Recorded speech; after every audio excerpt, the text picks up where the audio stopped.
Ford Sens Nation podcast. Alongside the Senators' hot stove, it is the Jim K. Ford Sens Nation podcast. Steve Warren and Greg Kennedy, as Big Voice just mentioned, coming at you after the Senators open their brand new season with an impressive road win. Not an easy start in the state of Florida with two games, one on Thursday in Tampa, another one in Sunrise coming up on Saturday. Two NHL powerhouses, two teams that they have to jump over in the Atlantic.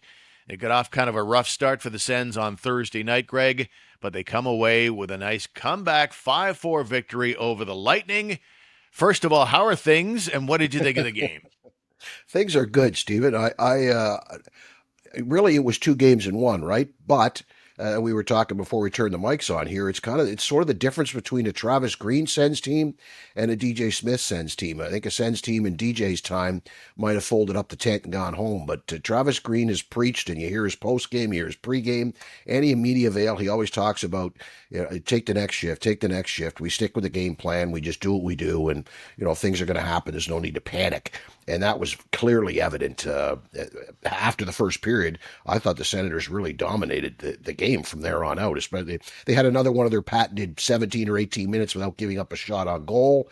Maybe he had a shaky start from Linus Ullmark, but he held steady the rest of the way, and you picked up a really nice 2 points on the road to open your season. Yeah, I mean, very impressed with them. I thought they were fast. They didn't look like they were in the first game of the season. They're taking on a very good team, and the resilience was there, obviously. You fall behind 2-0 and 3-1. You're taking bad penalties. Your PK's still not got its head screwed on straight. And even with all that, you win anyway, and we're the better team, as it turns out. So across the board, I was very impressed with the Senators in their opener. It's just one game, but it further galvanizes my opinion of this team and that I do think it is a Stanley Cup contender right now. And you mentioned the DJ Smiths thing. We hadn't planned about talking about that, but that is interesting. I think Travis Green now has the advantage in the psyche of this team. They're a little older and wiser and more mature, and there's a few more good veterans surrounding this team, more balance. But Travis Green now has some success in the past. When he drives home a point, he's got success to build on, whereas DJ Smith never had success. So even though he's a former NHL defenseman himself, when he's saying straighten up and fly right, and they're still losing games, and they're not making playoffs, it's really hard to drive that point home. Now that the Sens have had that success, they broke the 8-year playoff drought. Now, in their minds, the players' minds, they know that what Travis Green is preaching actually works. Yeah, it's something to fall back on. It's like, hey, boys, remember this game, remember that game, or remember that streak we were on. When we do this, we get success, and it's been proven to you so that the players can snap back into it and get back into the game plan. It's not just the maturity of the individual, Steve. It's the maturity of the collective, right? And that's sort of what you're getting at with this one season under Travis Green. The maturity of the collective from the beginning of the season last year to the end of the season, the team matured as a group, and they all understand what they're doing on the ice. It's the maturity of the collection of players together that execute a game plan, and then also, we don't want to crap on DJ Smith, but the selection of veteran leadership that he has, that Travis Green has compared to what DJ Smith has, this team is way better, way deeper, way more consistent in performance. Like, just look at Shane Pinto is essentially your third line center. Compare that to what DJ was dealing with in his day. This team is so much better all around from top to bottom that it's easier for Travis Green to say, hey, boys, remember this, remember that, execute. It's just, his life is a lot easier day to day than it ever was for DJ Smith. I couldn't identify the second line. I think I'm probably the de facto third line with Shane Pinto centering Claude Giroux and Ridley Gregg. I probably have that. I know all the graphics were listing it as the third line because Shane Pinto generally anchors that line. But when your second line is Cousins between Perreault and Amadio, I don't think there's any question that Pinto's line was the second line last night. In terms of caliber, I didn't check the ice time, but, I mean, that Pinto line was very good, and Pinto in particular, he and Artem Zub, and Brady Tkachuk for that matter, on pace for 246 points this season. Can they keep that up is the question. I thought Pinto was great, though.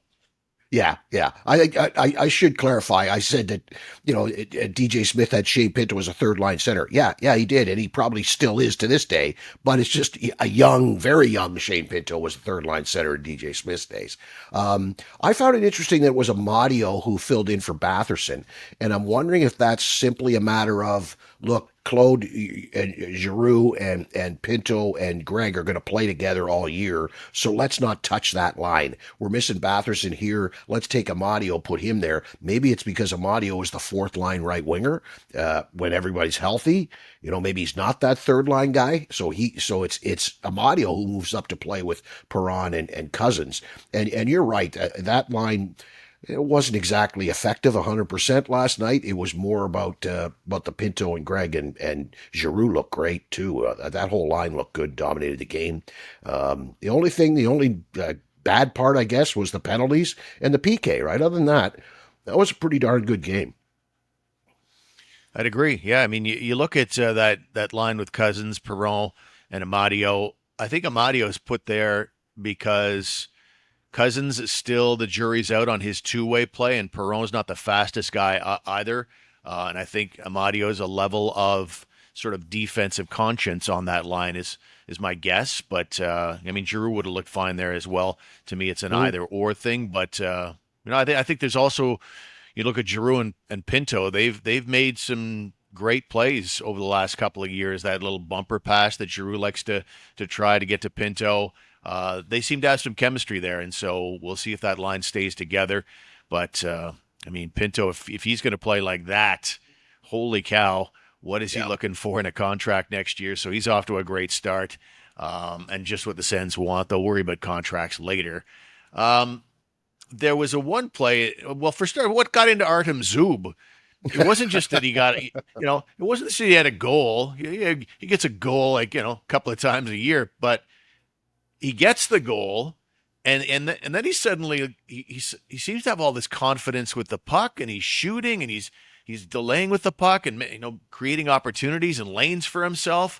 Like, that second period was amazing, and then he capped it off with that incredible stretch pass to Pinto for the game-tying goal. I firmly believe that this comes from training camp and off-season planning, and this is a way to address the lack of 5-on-5 scoring. Defensemen, we need you to make plays to the net instead of safe play, chip it down the wall. Like, guys were making plays. You noticed it right from the beginning of the preseason, watching Jordan Spence in that one game against the Leafs and how effective he was at getting shots through from the point. We know Sanderson can do it. We know Shabbat can do it, but it's not necessarily in the skill set of a Tyler Clevin or a Zub or even a Jensen, for that matter, right? So this is a way to generate some offense. Get pucks to the net, get people to the net, good things happen. So I think that's partially due to that it's a conscious effort by the Senator coaching staff to have players get blue line defenders make plays getting pucks to the net. And Zub took it to a whole other level, didn't he? Like, my goodness. He had like about four consecutive shots, I think, that one shift, the second period. Just getting pucks to the net, get it to the net, good things are going to happen. I mean, that's basically how he scored.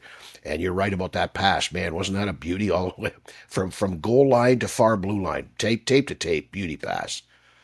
Yeah, a classic case of, I'm sure there's communication and yelling on the ice because Tampa was making wholesale line changes, and they took advantage of it. What I found interesting was so many people suggesting that Ridley Gregg had a hand in it, like it was the 2002 Olympics final, and Mario Lemieux letting a puck go through his skates and a key goal for Canada in the final. Like, there's no comparison to that. I think the only thing that's happening, and correct me if I'm wrong, maybe you have a different take on it, but to me, that stretch pass comes from Zub. Greg looks like he's just trying to redirect it with his skate on the other side of the red line to negate the icing, the standard icing / dump in. That to me looked like all he was doing. And Why would he even try the Mario move there? It's not like the goalie has the goalie. It's at center ice. The goalie's got all kinds of time to react, unlike the Mario play, which was right in front of the netminder. Yeah, it was Shane Pinto in the intermission trying to say that, yeah, his peripheral vision. Come on. He had his back to you. He didn't see you at all. Zub did. Like when you see the camera angle from behind the net with Zub with the puck on his stick, you could see both guys coming across the ice, and you could tell he was trying to hit Pinto, and like Greg basically got in the way, right? And you're absolutely right. He did nothing on purpose there except miss the puck. Like he failed to do what he was trying to do, and it worked out well, as opposed to the Mario play where he did exactly what he was trying to do, and it worked out well. There was no conscious effort on Ridley Gregg's part to miss the puck on purpose. It was purely a goof. He missed, period. And it worked out really well. Yeah, Zub is sitting there as he releases the pass. Don't touch that. Leave that alone. Fortunately, he missed it. So, but yeah, everybody settled down with the Mario references there on the Gregg play. Linus Ullmark. Some mixed reviews on Linus Ullmark's performance. I guess I'm a bit of an apologist sometimes because when you watch a game on TV, you never really know for sure how much the goalie's eyes are taken away. I thought, if we're to look at the goals, I thought Ullmark had no chance on the first one. Bjorkstrand comes in and basically, the cross-ice pass that happens in the goal mouth, goalies rarely have a chance at that. The second one, bit of back and forth on that one. You had Braden Point on the power play. No, it wasn't a power play. That was a 5-on-5. But Braden Point getting a pass like at the top of the circle. To me, it looked like, it was soft D, and to me, it looked like Matt Palo was screening Ullmark on that one. But generally, what did you think of his performance? Well, to the Matt Palo thing first, there was a mix-up there. Matt Palo was in his offside off corner to start the play. Then he followed his check behind the net and came back to the front of the net as the puck went back to the same corner. And instead of Matt Palo sticking in that side of the ice and going for it, he kind of paused for a split second, and off goes Sabrango to get it. So now Matt Palo's got net front, and he just didn't get out quick enough on Braden Point. It was just a mix-up in communication and coverage there between Sabrango and Matt Palo. To your bigger question, though, I didn't like the Kucherov goal on Ullmark. I thought that was kind of a bit of a softie. Like, maybe he fooled you by shooting it, but he's in the middle of the slot with the puck on his forehand, stick on the inside of the ice. Like, that's a pretty good shooting spot, right? Like, you got to be expecting that. Maybe there was no screen. That one I thought he should have had. But the biggest thing to me about Linus Ullmark was not a great first period, down 3-1, and then shuts the door. Like, he came back. I'm sure if he'd come off after one period, like in the preseason, his interview post-game, he would have said, yeah, I was terrible, like he did earlier in the preseason this year. But he came back. Like, he stood on his head for a couple of stops in the second period and basically gave them a chance to win, right? They didn't score after that till the last minute. Like that, yeah, he did what he was supposed to do. He got the dub. Who cares about his first period? Looking back on it, he'll figure some things out, change some things. The Senators will change some things. But I thought that Linus Ullmark that played the second and third is the guy I love and the guy we need to see more of. Yeah, I hope so. I hope that's the case. I found I guess I have a sort of a different spin on it. He made the saves for sure, but it didn't give me that confident vibe. It seemed to be a lot of shots that were going off the top of his glove or off the top of his shoulder. That seemed, I just, that was the vibe I got, but that's, obviously we're allowed to disagree on some things. Exactly. But we'll see. Do you think they'll go to Marilainen or go back to Ullmark in the second game of this road trip? Well, yeah, it's Marilainen again. It's Ullmark again. There's a day off in between. Like, I can't believe they would start Levi Marilainen, his first start of the season, on the road in Florida. Like, that's just not fair. So, and with the rest, it's got to be Ullmark. The old saying, right? You don't change a winning lineup. So I kind of feel sorry for like Sal or Spence as far as getting in the lineup go. I don't know. I'm not expecting any changes. But then look at me with lineup decisions. I've been terrible for the last week or so predicting who's going to play where and when. But I wouldn't expect any changes in the lineup for Saturday night in Florida. I hadn't given it any thought whatsoever until I asked you the question right now, but you've Oh, sold me. okay. That's a good enough argument for me. And probably you go on Thanksgiving Monday with Maryland for the afternoon game against the Nashville Predators, which would be a considerably easier opponent. Though I'm keen to see what the Panthers have up their sleeve, because they're without two of their big guns right now on Saturday night. Obviously, Barkov out probably for the year, and Brady's brother Matthew Tkachuk is probably out until Christmas-ish, somewhere around there. So, yeah, I'm keen to see what the Panthers look like on Saturday night. A couple of other things about the game on Thursday night. Why do you think it was so rough? Right out of the gate, see, I have a theory on it, but I'm keen to hear what you think, because it's not exactly, I mean, I know they're expansion cousins, but they don't have it really. They played once in the playoffs. There's not really any kind of recent rivalry that I can think of per se. Why do you think the game got off to such a feisty first period? I think it's a realization within the Atlantic. It's going to be tight all year, right? Like you can find online predictions of the Senators finishing anywhere from second to fifth, right? You can find online predictions of the Tampa Bay Lightning finishing first, and you can find them finishing third, or even some people saying wild card. So I think that everybody realizes this division is going to be tight outside of Boston and probably Buffalo and Detroit. I think the other five teams are pretty darn close and tight. So I think every division game's important. I think that Tampa realizes they need to play a physical game, and they do. They did, at home, big game, early statement game against a division rival. It's 2 points that are pretty important to us. The Senators, same thing, season opener. Everybody's riled up, emotionally speaking. I think that's simply a matter of the pregame approach by both teams meant it was going to be a little bit of a physical affair. That was my take, anyway. Yeah, I agree. I think you alluded to it a little there. I liken it to, if you've ever had a dog, there's lots of energy that's been cooped up in the house for a long time, and you rock them over to the dog park to finally let them loose. That's kind of the mode and where Tampa and Ottawa were. It's their first game of the season. They haven't played in a long time, and they're both very, very talented, fast teams that had disappointing endings in the first round last year. So I think to some degree that angle, the dog that needs to be taken for a walk, is probably what's at play there. And you're right, the rivalry is certainly a part of that as well, because we do know how tight the Atlantic Division is going to be at the top anyway. Can't say that Detroit impressed me that much in their first game, so I don't think they're going to do anything special. The Sabres, I don't think are going to break their drought, but at the top of the division, yeah, I think you'll have the usual suspects. But we'll talk more about Detroit and Buffalo in just a second here, and I wanted to also get your take on Jake Sanderson. Like he's I mean, it's one game, but he led the team in ice time. He sets up the winning goal with a really aggressive sprint up the ice and cut to the front of the net. He's a +3 to lead all Ottawa Senators. Like, I don't know, man. I know some people say I'm jumping the gun, calling the Senators a Stanley Cup contender, and maybe I'm jumping the gun again here. But I think Sanderson's in your discussion this year for a Norris, the way he just looks in the early going. Well, he's going to get votes. There's no doubt about that. I don't know. He's going to. Yeah, he'll be in the discussion, right? I think Makar and I think even the Buffalo Rasmus Dahlin might be ahead of him in voting by the end of the year.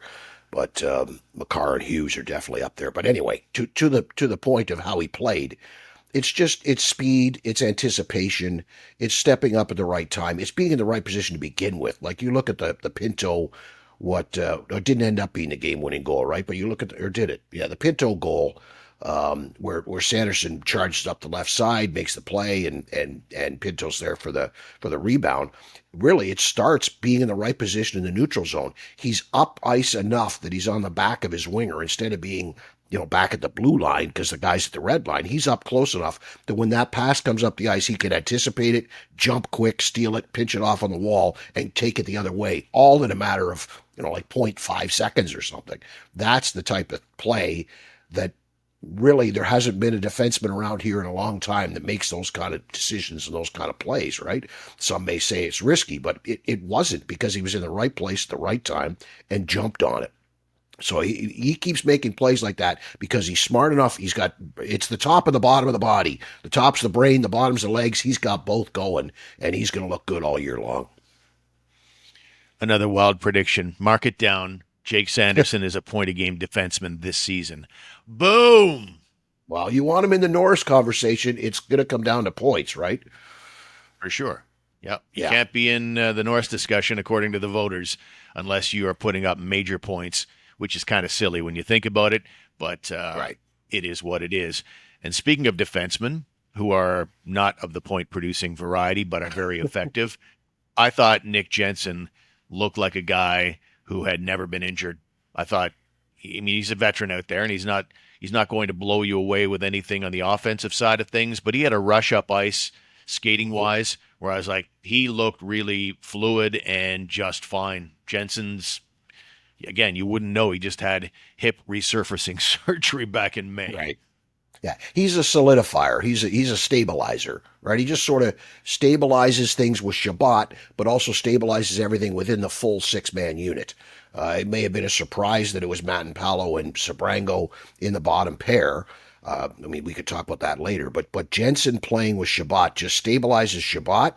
It allows Sanderson to play his game, and it just makes everything that much smoother and easier for everybody all around. And yeah, he's a guy who made a couple of he went on safari a couple times into the offensive zone that looked like something could happen, right? Making some plays happen. That was the other thing to notice when I talked earlier about 5-on-5 scoring. It's D joining rush. It's D's getting pucks to the net. And Jensen's just a smart enough guy to understand when and where and pick his times and make things happen offensively, while at the same time just being a solid, basic plug and play guy on the blue line. Don't need to worry about him. He's going to do his job every night, every shift, yada yada. He's a solid, solidifying, stabilizing defensive presence. I've not heard that expression before. I like it very much. Going on safari, very solid. Sorry. No, it's good. I like it. So have I covered everything that I wanted to cover here on the Sens game front? Do we want to talk about Spence not playing? Yeah, that was my next topic. I just wanted to make sure I got the game stuff down. Yeah, that grabbed a lot of people when that headline came out that Jordan Spence, kind of the shiny new toy that everybody was looking forward to on Christmas morning. Jordan Spence was a healthy scratch. He was acquired in the summertime in a trade that I'm sure Steve Stais was proud of, basically getting something for nothing. He traded down in the first round of the draft to get a third rounder, then use that third rounder to go get Jordan Spence on the same day, I think it was, from the Los Angeles Kings. Pretty well-regarded defenseman with the Kings, an analytics darling. Not that big, but a good puck mover, a good skater. But it was a surprise, I think, to Sens fans that he clearly, in the minds of Travis Green and the coaching staff, is behind Nicholas Matt-Palo on the pecking order on that right side of the blue line. Yeah, it caught me off guard, and then I had to stop and think about it. You and I were texting back and forth. I was doing gymnastics in my head, trying to understand who's playing where and why. And to me, the final analysis, it came down to more physical presence required in this game at this time of the year against this opponent. I think that's why McDermott's in the lineup. That's why Spence is not in the lineup. Instead, it's Matt-Palo. I think there's something to the whole, I want a left shot and a right shot. I don't want people playing their offside. Maybe that factors into it. But Spence is smaller, slighter, nowhere near as physical. You got a big body presence in Matt-Palo there, and Sabrango. The other thing is Spence, of course, only really been part of the Senators and the systems here for a couple of weeks now in training camp. Sabrango played the whole year in Belleville. He knows what's expected of him in all situations. And Matt-Palo obviously has been around for a couple of years now, so there's some learning to be done by Spence. I think I can see this team bringing Spence along, maybe slower than he would like. But learning the system and getting used to what's going on the ice and understanding where he's supposed to be and how to play. And then part of the problem may be also finding a partner for him, the type of game he plays. Who do you play him with? Like we've talked about this. Oh, dear. I said it, Steve. I said it. We've talked about this. But it's like, where do you play him? Who do you play him with? I think that his attributes, his plus sides, means he plays in a more offensive role, but you don't want that guy playing with Shabbat. You want a more steady Eddie with Shabbat. So like there's that probably factors into it too. Who does he play with and who does he play against are the two biggest factors to me as to why he wasn't in the lineup for game one. Same question, I guess, with the goaltending. I'll ask it about this situation. Do you just out of policy so the kid doesn't get rusty? Do you put him in there on Saturday, or is it the same thing? You don't tinker with a winning lineup? Yeah, to me, it's the same thing. It's just on a policy. You're not going to play because policy says don't tinker with a winning lineup, and I think he would understand that. I think if they'd lost by 2 or 3, the thought process that went into scratching him would apply, especially against Florida. The same thought process: slighter, smaller, different. It shouldn't be playing against Florida, physical team, big strong team, yada yada. It's easier to sell the scratch now because you won and we're sticking with the same winning lineup. Had they lost and then scratched him again, that might be a bit of a blow to his ego. So I think this makes it kind of easier to say, look, we're not changing a winning lineup. Things look good. We'll get you in on Monday at home.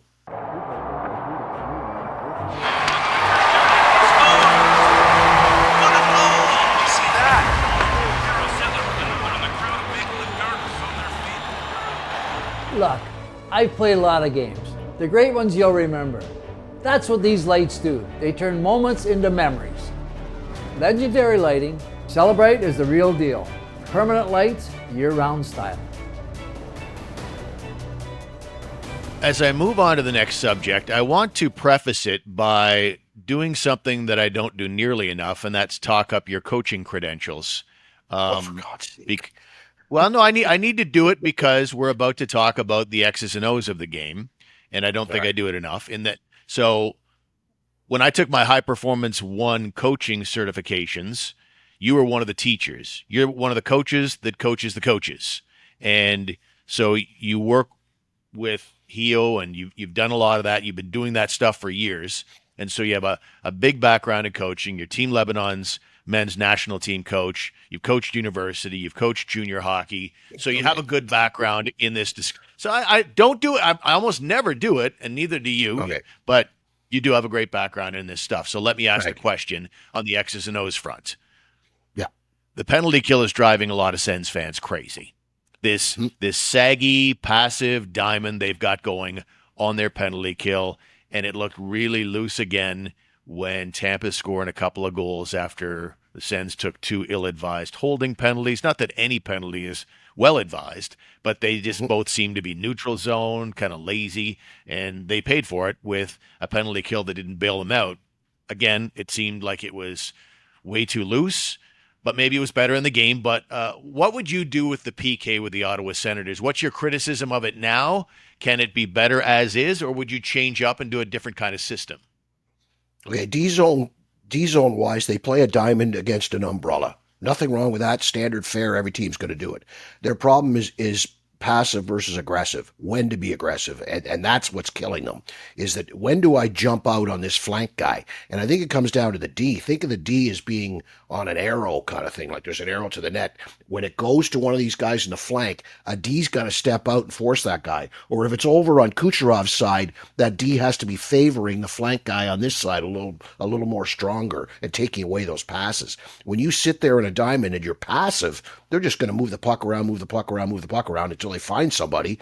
The point, even strength goal, wide open in the middle of the slot. The second power play goal, leaving guys alone when you can't afford to because you're so passive. There just needs to be a little more pressure in the defensive zone defending against an umbrella where you just can't stand there and let them pass it. Their idea is, we're going to force you to shoot and beat our goalie. We're going to keep you to the outside, force a bad shot. Well, you know what happens is those bad shots from the outside, sometimes they hit legs and feet and sticks on their way to the net and either deflect in or deflect to another guy standing in the slot who bangs in a rebound.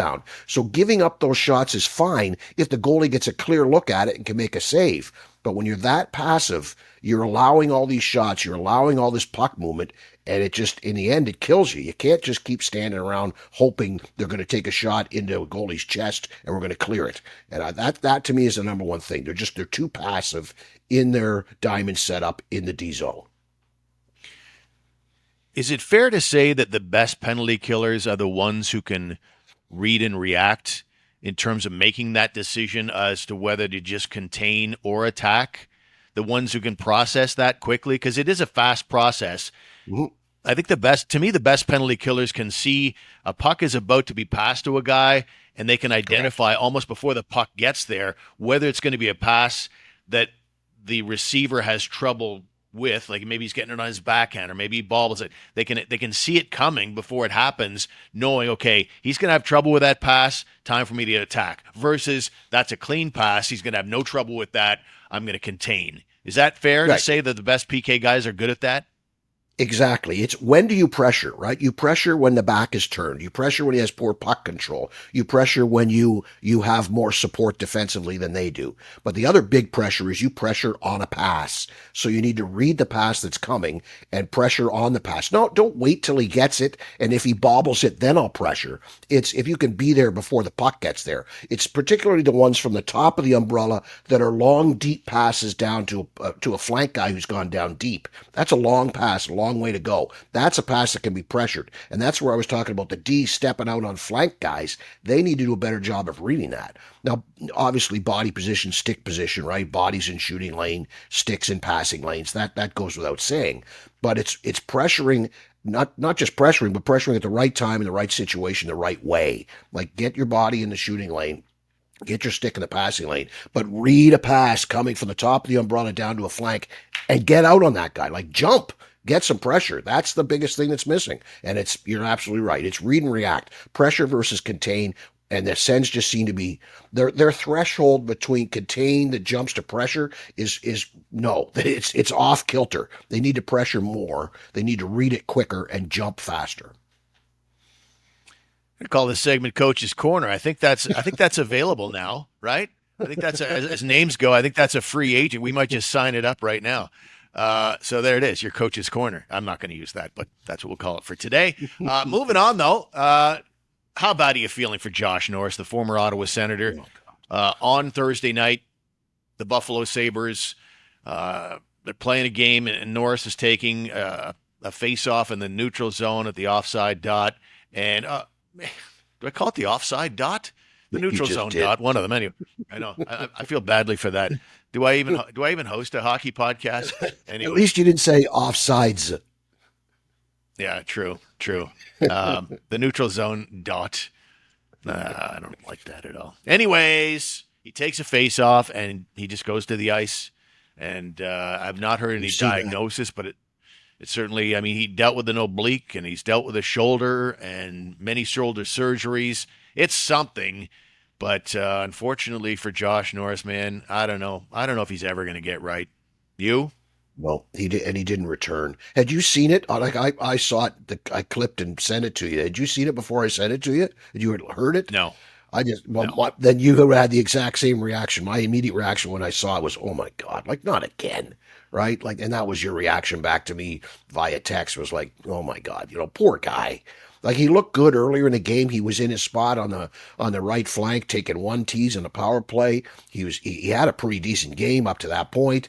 But then there it is. We've seen this movie before. The last one was it was a D zone face off, but on the same side of the ice, left side of the ice, trying to draw it back, and he just went straight down after the draw. And he struggled to get up, and he did not play another shift. The poor guy can't catch a break. I don't know what it is. He needs a bionic shoulder implant or something, because it ain't, whatever they keep doing ain't working. Yeah, and apparently it was an oblique, they say, last year, though I'm always skeptical about that kind of thing. Yeah. You've had so many shoulder problems, and then suddenly it's an oblique. Okay, whatever you want to report, that's fine. But it's disappointing, and you're right. It's a movie we've seen before. I've seen that movie, the Josh Norris gets injured movie, more times as far as hockey movies go than Slapshot. So that's we wish him well. It's unfortunate it's come to this, but stroke of genius for Steve Stais, honestly. And I say it with great respect for Josh Norris, and I hope he gets well soon. But just from the sheer perspective of durability, the Dylan Cousins trade is a win, even if Cousins comes nowhere close to maybe Josh Norris's potential ceiling if he were to be a healthy NHLer. I don't think he is Josh Norris, but he's pretty damn close. He's a little cheaper, and I feel confident he's going to be, a million times more confident that he's going to be in the lineup than Josh Norris will be for you. So, disappointing. Yep, exactly. These are the pros and cons when you look at acquiring a player. This player does this better, this guy does that better. Well, durability is one of the big ones here, right? It's 82-game season, about to become 84. Are they going 84 next year? Soon, right? Yeah, next year. It's a big, long season, long playoff runs. Like, durability is huge, right? And even if he doesn't produce to Josh Norris's numbers, well, oh, look, hey, wait a minute, we got Shane Pinto too. So the Senators definitely won this deal, not just because of the player they got, but because of the depth around the player. I think they won the deal hands down. Even if Dylan Cousins never scores 30 goals, they won the deal. Okay, a couple of closing notes as we roll out the door. Embrun's Jackson Parsons, who was a terrific OHL goalie with Kitchener and signed as a free agent with the Senators. He is going to be the odd man out in Belleville. He'll be sent down to Allen, Texas, of the East Coast Hockey League, where the Sens now have a full-fledged affiliation down there. So that's where he'll begin his pro career. So we tip our cap to him and wish him well. And the Blue Jays. We need to close out with the Blue Jays, who eliminated the mighty Yankees, the Bronx Bombers, in 4 games. That third game was so disappointing, up 6-1, and they lose 9-6. But nice rally, huh? Nice rally in Game 4 to put the Yankees to bed. I wasn't feeling 100% confident, I'll admit, because it was a bullpen game. But wow, what a master class in managing your pitching staff by Pete Walker and John Schneider with it. Oh, man, that was very impressive. Putting the right guys in at the right time all game long. It was just sweet. And the Blue Jays, once again, top to bottom, from 1 to 26, who's ever on that roster, everybody plays the same way. I've said it before, I'll say it again. It's not always the team with the best players. Sometimes it's the players with the best team, and they epitomize a team and a team concept and a team approach, and they're a joy to watch. And hey, did you see Vladdy on with the Fox Sports boys? Oh, that was good. With David Ortiz, Big Papi. Yankees lose. Yeah, that was so good. So good. Yeah. Hilarious. It was very, very good. Yeah. So I will admit, my background in baseball as a fan of the Blue Jays, it was early 90s. I was all over the Blue Jays back then when they won back-to-back World Series, and I was still pretty baseball hungry when, we had bat flip and the Jays, brawling with Texas and all that stuff. But I got to admit, this year, I'm kind of a Johnny-come-lately with the Blue Jays. I'm all in right now, but I'm a Johnny-come-lately. So you tell me, thank you. So you tell me, as someone who's been following this team and watching way more baseball than me, should I be cheering for Seattle or Detroit? We know games 1 and 2 will be in Toronto on Sunday and Monday, but we don't know the opponent. It'll either be Seattle or Detroit, and we'll find out on Friday night. Who should I be cheering for the Jays? You want Detroit, no question. Tarek Skubal is the ace of the staff, probable Cy Young winner in the American League this year. I really see him as the only threat as far as the starting pitching staff goes out of Detroit. I think Seattle's got a much deeper pitching staff. Not that it would really matter to the Jays anyway. They hit everybody, but Detroit to me is the weaker of the two. It's Milwaukee I'm more concerned with down the line because Milwaukee plays the same way the Jays play. So I kind of want to so that's going to be the next pill. Do you want Milwaukee or do you want the Dodgers? But as far as the American League Championship Series goes, if you're a Blue Jay fan, you want the Tigers. All right, so I think it just programming-wise, I think I was on MLB.com about an hour ago on the Monday game. That would be Game 2 of the ALCS. They haven't decided on the time yet, and given it's in Toronto, it might be an afternoon game. I'm not sure. I hope it is, because then we could talk on Monday night about the Sens' second and third games in Florida, and then home to Nashville on Monday afternoon, and then a couple of Blue Jays games in the book as well. But we'll see. I also hope, because you probably won't want to do a broadcast on Monday night while the Blue Jays are playing. So we'll figure it all out. We'll try and get a broadcast in on Monday. That'll be our intent for the next one. In the meantime, we'll take our leave And remind you at the same time to check out the Hockey News Ottawa, thn.com/Ottawa. That is our affiliate site. We are the official podcast of the Hockey News Ottawa. Also, we want to tell you that our website is sensnationhockey.com, and there's probably some other things that I should tell you at this stage of the game, but I've forgotten what they all are. Oh, yeah, thanks to our friends on CJRO Radio 107 FM for tuning in as always. Greg, enjoy your weekend, man, and go Blue Jays, go Senators, and we'll talk to you next time. For sure. Thanks, Stephen.